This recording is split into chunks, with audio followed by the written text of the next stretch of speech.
Hey, I'm Dominique Marsell, star of the 4 Points, and you are watching Studio Q with Q. It's your girl, Quencie. We are here with salt and pepper. How has Gail made you? Don't get me crying. And we are here live at the SAG Awards.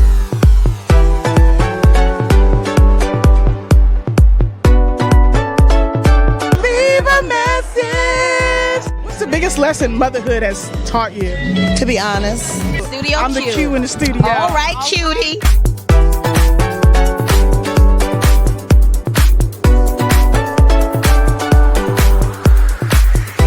It's a different world. Thanks for coming. Thank you for being letting me know you. It's a interview with shit over here. This is probably the best interview I've ever done. You're such a great interview, my goodness. This is honestly the best interview I've had in months. I'm hanging out with my booskies. Studio Q, baby. Yay! Welcome, right. welcome. My name is Quencie, host and founder of Studio Q, and today I'm bringing you another great interview from a new movie that just dropped called 4 Points. My man is starring in his first feature film, Dominique Marsell. How does it feel? First of all, welcome to Studio Q. Thank you, Q. Thank you, Quincy. Pretty much, oh man, it feels great. It feels great to be here with you and talking about the 4 Points. It was great. Yeah, so the first question I want to talk to you is about your character, Dre. You know, what made Dre's realization to leave the streets behind and embrace the captain's mentorship the most compelling part of his journey for you in this film? Absolutely. I'm glad you captured that. That was the part that really resonated with me too, reading the script. That he had this background being in the streets, just like a lot of young Black men are, and a lot of major cities, a lot of little small cities, towns. But there was something about, obviously something in his life that made him reflect on where he grew up and where he came from, and he wanted to make a difference and be instrumental in making that change. So even though my character doesn't really speak about that in depth in the film, that decision and the obvious stance is what really resonated with me reading that script. It's like, man, I could see how someone could be of that life, still be familiar with it, but still want to do better for themselves. What did you like about the character that you were playing? It really was that he's from the streets. I mean, I'm from Southern California, and the thing is my father is a retired Los Angeles Police Department officer. So I very much resonated with Dre as if I had the opportunity to follow my father's footsteps. But then, living in Southern California, you still have people who live the street life, whether they're gang affiliated or just in the gangs themselves. And growing up in this environment, they're just regular people, but they just chose a different lifestyle. So it just very much mirrored a lot of people that I know, and kind of a life that I maybe could have ventured into. Oh my good. Well, wait. So you've got law enforcement in your family. What they think about this film? Oh man. Yeah, my father, he hasn't really said it specifically, but I think every time I play a cop character, he's very critical. I think he kind of does it in looks, so now listen, I've heard of a Black woman's look. I ain't never heard of a daddy's look. Have you heard of a Black police officer daddy's look? No, that's what I was thinking. Give me one of your daddy's looks. What are you looking like?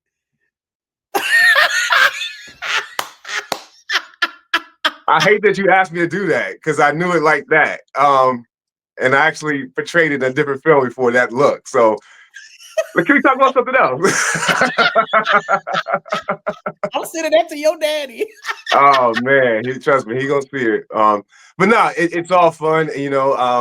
Since I have that background, it's so much fun to play. Really, you don't know that you really appreciate your upbringing until you got a chance to kind of portray it in a fun type of way like that. So it all comes full circle for me. Yeah, and you get to pull from something. Some people have to go and Absolutely. shadow somebody, but you had your own dad, so that is awesome. Yep. Wait, how old am I? 48 years of life experience. Yeah, you got a reservoir, okay? Absolutely. Absolutely. Well, my next question, I'm long-winded. What were the biggest challenges in your role as Dre, both in matching Dorian's character, moment to moment, and navigating the technical aspects of building suspense within a complex storyline? Not wanting to give away too much, you know. It really was matching up with Dorian. Dorian is an actor that I admired for so many years.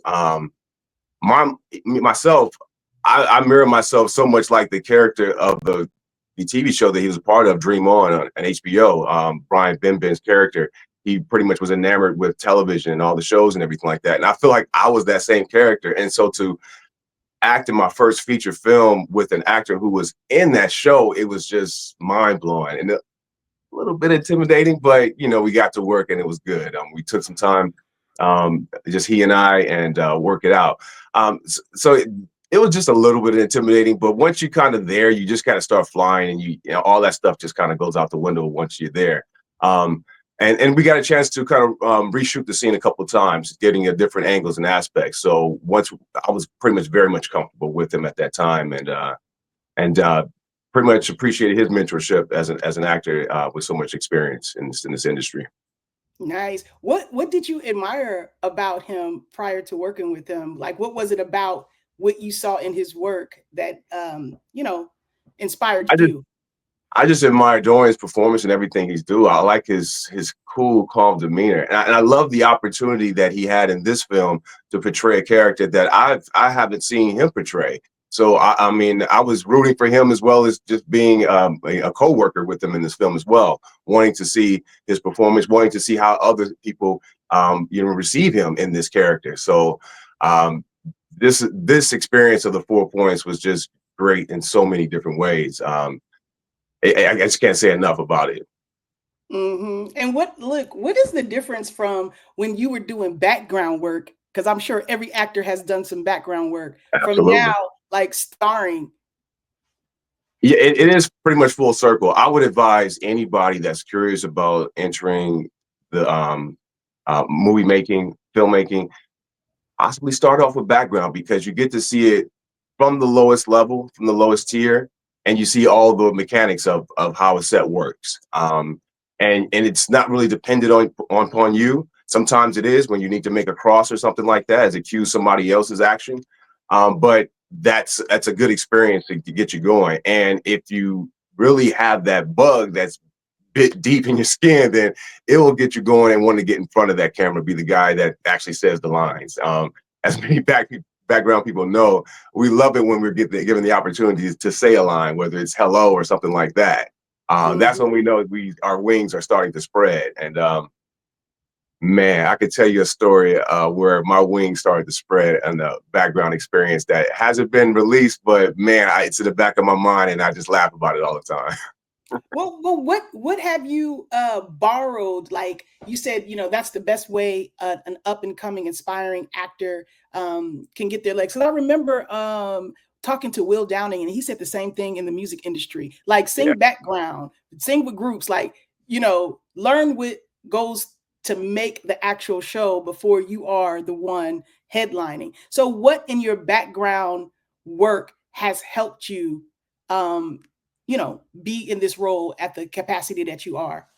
What's helped me is not to mess things up. I tell you, the one thing that I've been told, one of my first experience in background by a PA was wipe the camera.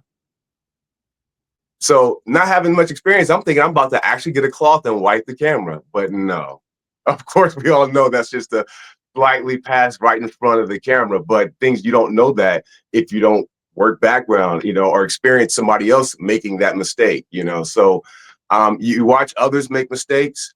You watch others, make great decisions, and you want to emulate those type of decisions if they're good decisions, of course, and you want to not make those bad mistakes. And you get to see it from a wide angle view, working background. So that's the benefit. And yes, and it's up to you at that point whether you want to take it from from that point on into something greater. So, man, you learn not to make fall in those pitfalls, and you know how to avoid those pitfalls and to make your presence known if need be. Yeah, you don't have to make every mistake that everybody did. Nah, You can I mean, learn. You can if learn. someone's not able to pull you to the side and mentor you, you got to just be observant, observe and report to yourself, so. Hmm. Can you talk about the balance of authority and camaraderie that Dre and Shane had to maintain with those living in the 4 Points territories?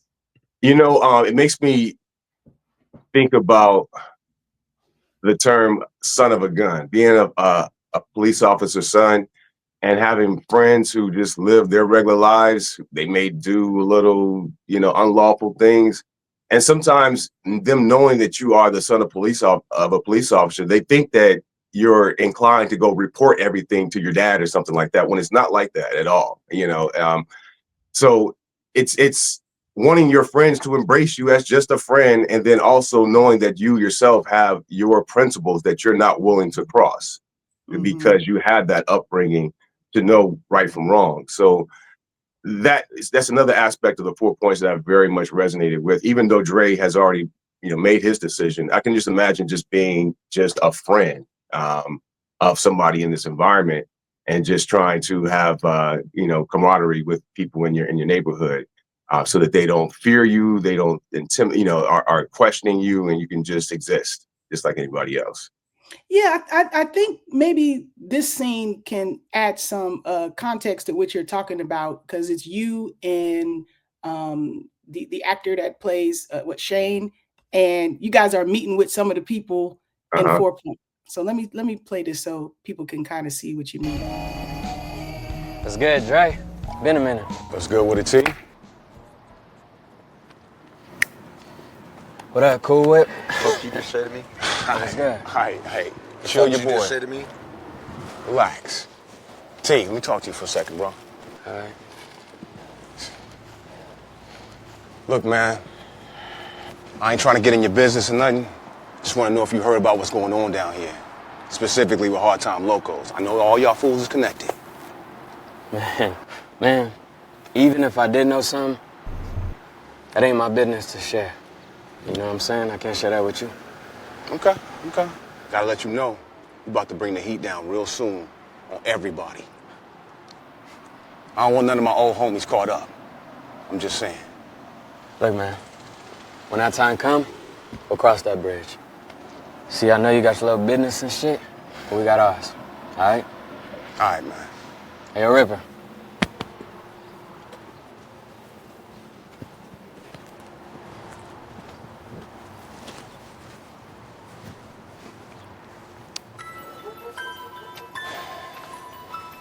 He ain't talking. Hey, we got a problem.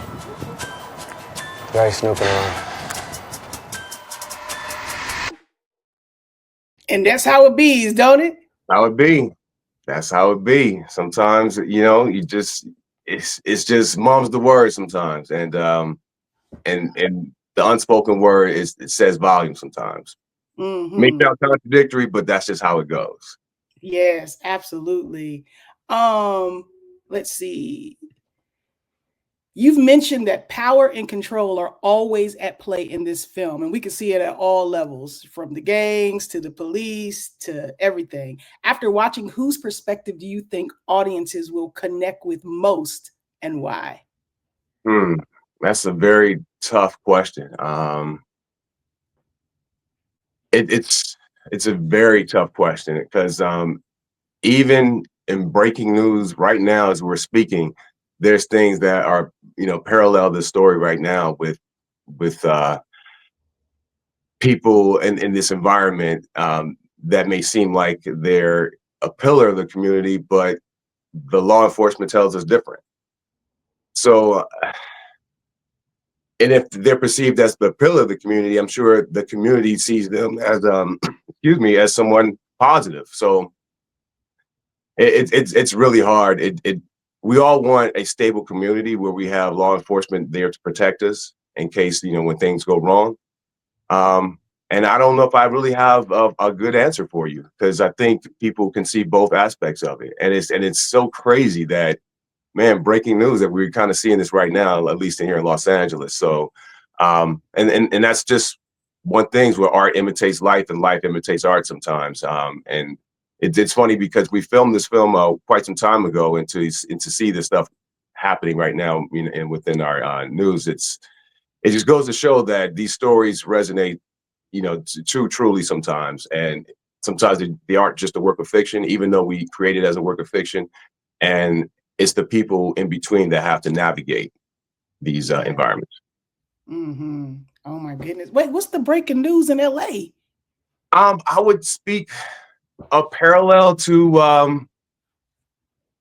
like, I'm not sure if you heard about Big U, someone who's been looked at as a pillar of the community, but the law enforcement said that he's been a gang leader, executing all this stuff. So I see that as a parallel to Mr. Stevens and the mayor and the 4 Points. Yeah. And honestly, Q, it didn't really click into me until you asked me right now. Being aware of this, it's like, wow, that's very much like the 4 Points. I have to think about that more. Mm-hmm. So that's why I would say that it kind of parallels breaking news right now. Maybe I'm speaking about something that I don't know too much more about, but hey, from what I'm seeing in these news headlines, it looks very much familiar. And I think that's kind of what the people caught in between may see as well. And that's why your question is so, I don't know, it's kind of hard to answer. It's really very hard. Okay. Yeah. Look, we'll keep it moving. We'll keep it Oh, moving. yeah, it's all good. It's all good. How do you think resilience kept Dre moving forward, even as the currents of his job constantly pushed against him?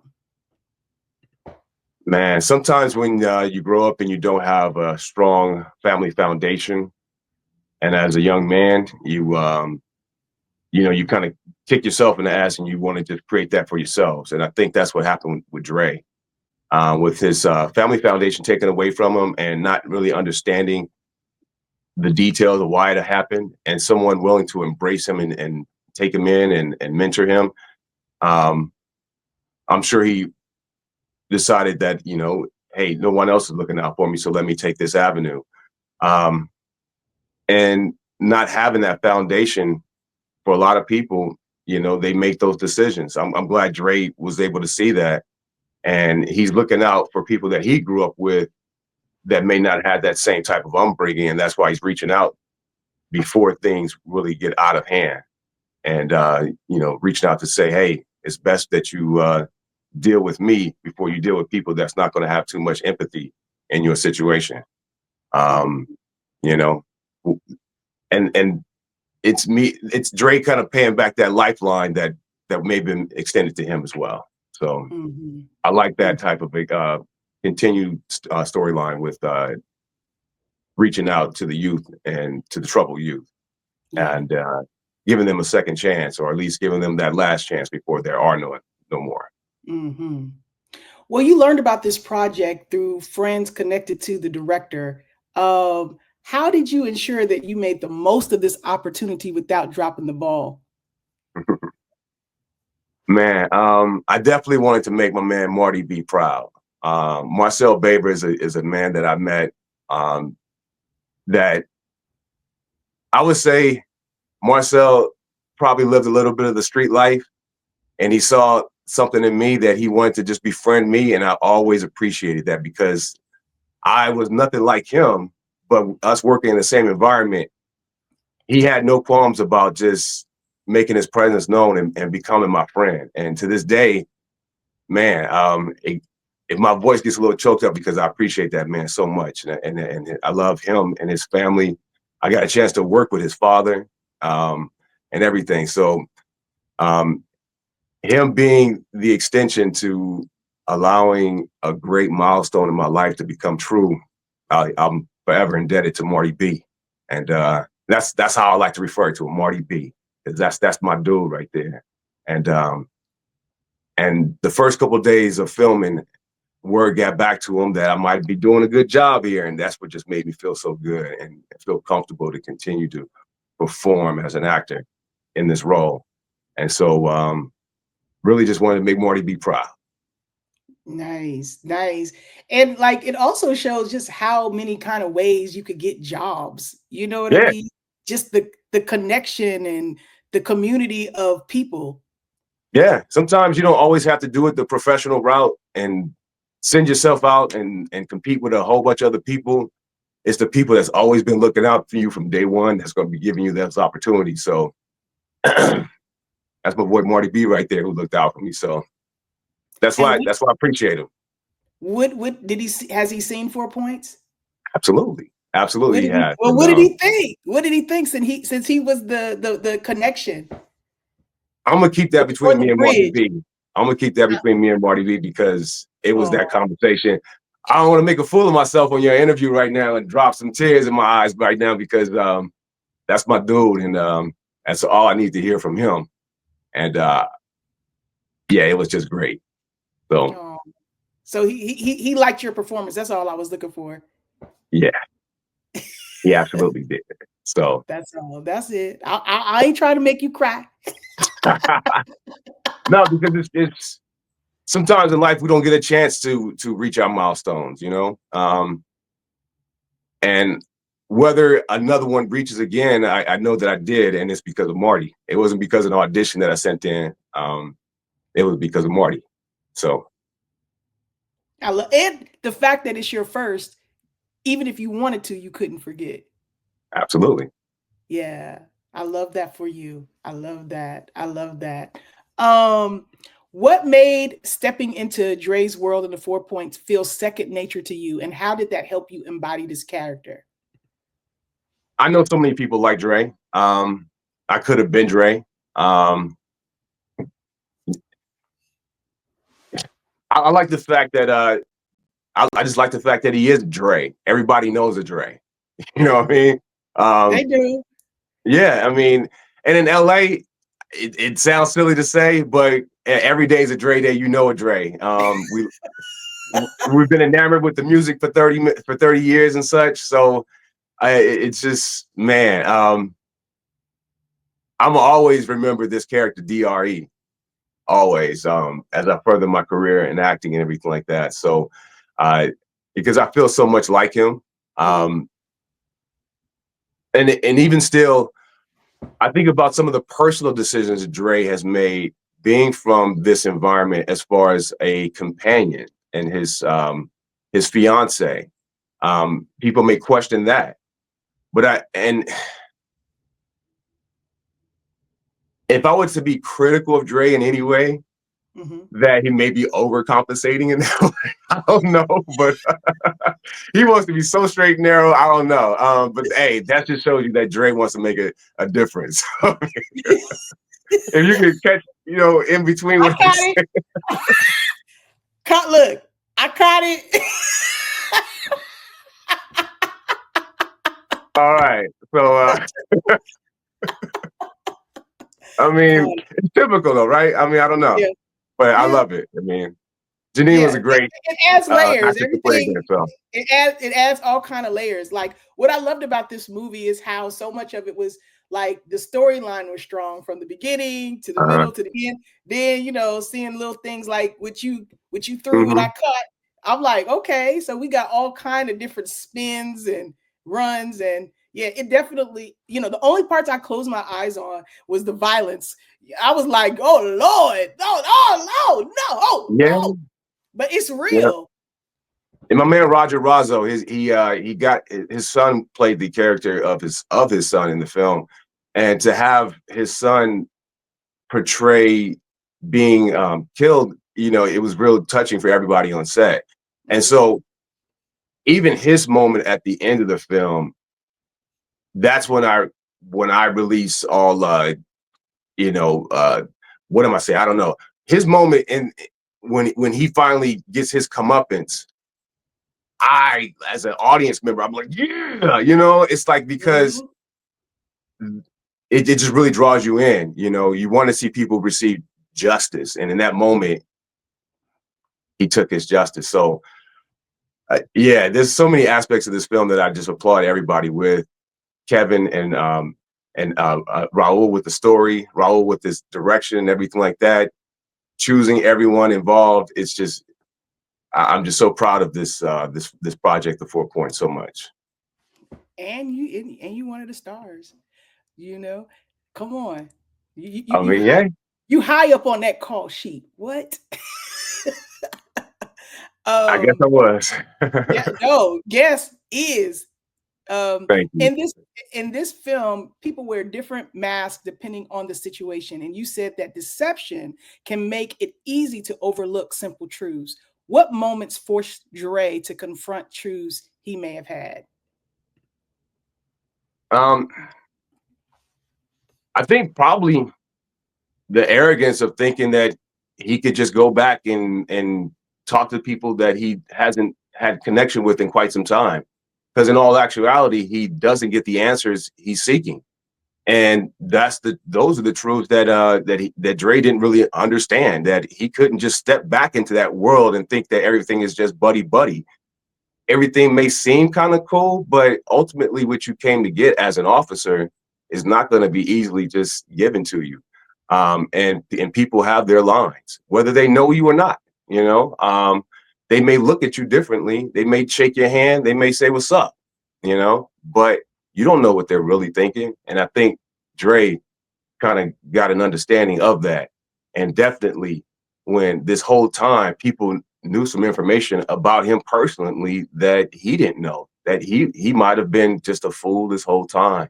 And so that's something Dre is just going to have to reconcile with as he continues on in his life, you know, that he may have to watch all angles, because he really was the clueless one in it all. So he's going to come out of this as a different man. If I were to judge Dre, I know we as actors are supposed to identify with that characters, but I'm still kind of a film fan and an audience member, and I can remove myself from being the actor and watch the movie and say, Dre, you're gonna have to reconcile some stuff in these coming days.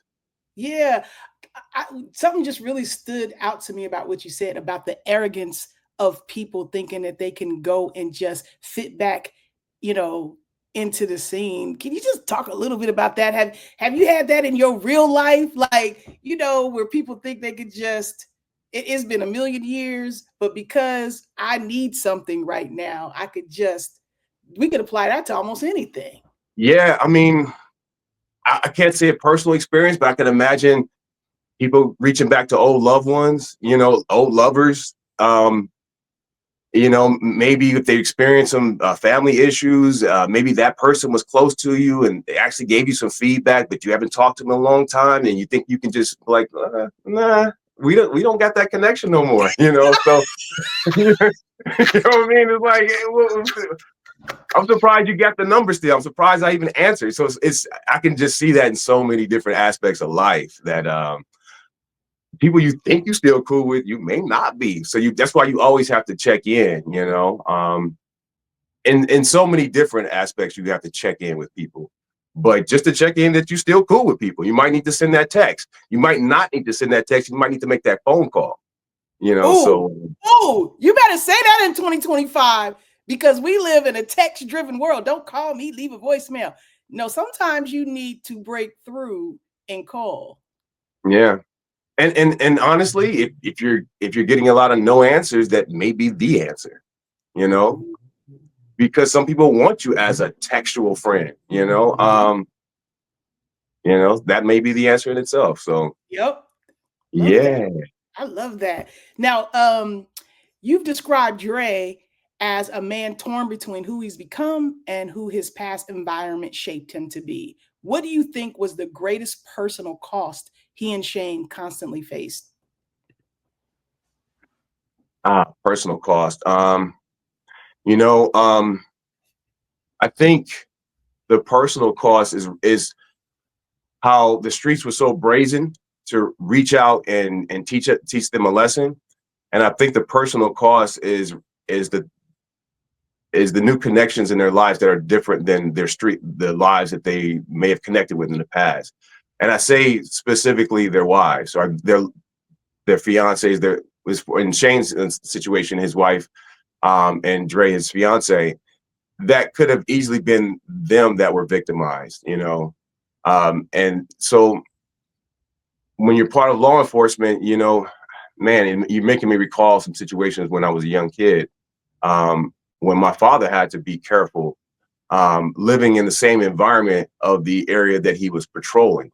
And honestly, that's why at age 10 years old, we moved from Southern California, from LA out to the Inland Empire in a more suburban neighborhood, because as police officers, you really can't safely live in the same environment that you're patrolling, because you will become a target. And not only you, but your family. And so that's the personal cost that Dre and Shane they may not specifically experience it in the film, but that's a possibility that a lot of police officers can't face. And it could have been necessarily, their loved ones in this film. So it's that personal cost of the loved ones. Yeah, that's always something to contend with. You found the dynamic. I'm sorry. No. Oh, I didn't know if I cut you off. You found the dynamic between Chopper and Cruiser, played by Roger Razzo, to be the most interesting in the film. What about their intense anger and hatred stood out to you? I like. Well, all right. So Shane's character, him being a Caucasian male, but having grown up in that environment and blended in. Sorry, excuse my environment of Pomona, California, but it's lit. But It's all I good. can imagine. Background. Yeah, trust me, I live in the 4 Points. Man, you don't even know. I love it. Look, it's for the acting. It's giving you credit. Yeah. I trust me, I'm doing the research for the possible sequel now. Exactly. I love it. But no, I can imagine that, this Caucasian male who lived amongst us and banged amongst us, now choosing his possible Caucasian lifestyle, and leaving us behind. So, and feeling a little apprehensive about, welcoming him back in. So I don't know. I like their intensity of being apprehensive about that, and it definitely was very, very true to form. Nice. What was the most difficult scene for you to shoot, and which scene was your favorite to film? I think the climax, of course. It's difficult because you're trying to maintain the intensity and the tension, and not let it bubble over too much. And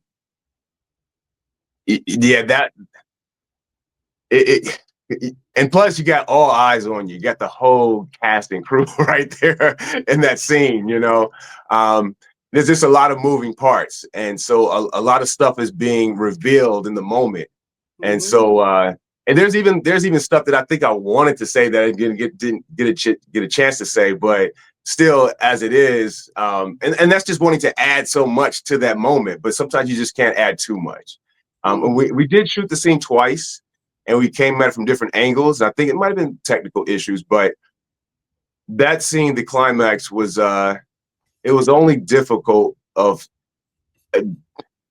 being tied up and then and matching with Dorian in that moment. It was just a kind of an actory thing that I really can't explain. It's just a personal actory thing with a capital Y at the end. Not a capital Y. At the Very end. actory. I like that. Yeah, like how many times did y'all do that slap? Yeah. Look, this is We his did it eye, a couple y'all. times. Look at his eye. Look at his eye. Yeah, I know. It's funny because this is the dichotomy of a less experienced actor and a more experienced actor. I wanted Dorian to really slap the shit out of me. But Dorian's like, bro, we don't got to do it trust me, we don't got to do it that much. You just calm down a little too much. But in that moment, I kind of laughed at myself because I wanted to be that intense in the moment. And he did. I mean, of course, he did make contact, but I kind of wanted harder and harder to really get into it, you know. But sometimes, you just don't need to portray it that authentically. Now, Sometimes you do need Dominique, to. I'm with you. I wanted him to slap you so hard that the chair almost, you know what I'm saying? I know, right? I wanted the slap to be a TikTok. Trust me, I kind of wanted that too, but yeah, I don't know. We got to talk to Raul about that. Yeah, we gotta talk. Raul, what's going on? That's the only part. Man. But no, I mean, sometimes though, even the most truest stuff, you don't need to beat yourself up on set. You know, you don't need to walk away with an actual bloody nose. You know what I mean? So, no, I get it. Because you could possibly do that. Slap, like in movie, can you talk about like just movie magic in terms of how a slap is done? Because you know, we don't know. We're just film fans. Yeah, it's funny because I remember that I think the first couple takes, I think I may have turned my head the wrong way opposed to his hands. So we need that blooper reel. We need that blooper reel. I think we do. I love that kind of stuff, you know, but yeah, that's the technical stuff is when you're into it too much and you're not really listening to the direction. You're causing extra takes that's not necessary. You know? No, that's the actory with the Y, with the big Y. Yes, yes. That's the actory stuff. Well, let me see. Oh my gosh, I think my last question is, what do you hope audiences take away from the 4 Points, and why should everyone check it out? I think everybody should check out the 4 Points because it's a true gritty urban drama about different aspects of people who live it, who work within it, and people who are trying to survive within it. And it's a true kind of multicultural depiction of that. And it has a nice story to it that, you know, that you can cling on to, and you may resonate with different characters. And I just think that it's a return to grit. Things have been a lot safe in the last few years, and I don't think it's a problem getting a little dirty. As long as we know how to wipe ourselves off and represent and present ourselves how we truly are, we can get a little dirty sometimes. Because that's what gets people really engaged in film. You know, if the audience is watching something and they just forget about it within the next couple of minutes and they don't really care to talk to anybody about it, we're not doing our job at really engaging and entertaining people. Are you not entertained? And if you are not, then we didn't do our jobs. And where can we go to watch this? How can we watch it right now? Oh man, come to my house and watch it with me. I want to watch it again with everybody. No, you can watch it on Amazon Prime. You can watch it on Tubi. You can watch it on many streaming platforms out there. Just definitely look up the 4 Points. The 4 Points movie. You might see some other stuff about the 4 Points, but yeah, the 4 Points is just a nice, gritty urban drama, directed by Raul Perez, written by Raul Perez and Kevin Kelly. They did a stellar job. My man Dustin Harnish. I followed this brother's lead. Dustin, he was a great partner to work with in this film. And yeah, we did have so much chemistry. I love talking to Dustin. We've hung out so many times off set and got to know him and his wife and his daughter. And I'm just hoping things just really take off for us both with this film and get some exposure to our talents and to the talents of everybody involved in this film. And, you know, my man Chris Levine, who worked with me on Operation Dark Waters. Everybody, this experience of the 4 Points, it's almost been 4 years and it's coming finally full circle. Yeah, we started right at the kind of in the pandemic age. So there was issues with that and getting it all going, but it's out now. The 4 Points is out, and we're just here to shock the world with some great entertainment. I love that. Well, we're going to watch the trailer right now before I find out where we can find you at if we want to connect with you on the other side of the trailer. So let me just play the trailer of the 4 points, and then we'll have to say bid our farewells to Dominique. Dom, hold on. Let's check it out. Yes, check out this trailer. The crime in the 4 Points area of Los Angeles continues to rise. You scared, homie? Why would I be scared, creature? We're out here trying to stop a major gang war from happening. You handled your business last night? No, I did. Who's your next target? Jesus isn't the only one watching, guys. What went down? What we have here is organized very well. They want to sit back and watch us burn each other down. People die in the 4 Points all the time. Something heavy is going down, bro. Be careful out there. This whole situation is bigger than expected. It's about to be a war. Chopper owes me a debt, and he's gonna pay that debt. We're about to bring the heat down real soon on everybody. You got a lot of blood in your hands down there. And you don't even know it. All I know is street. My blood's in these streets. Everybody needs a little right in their life, right?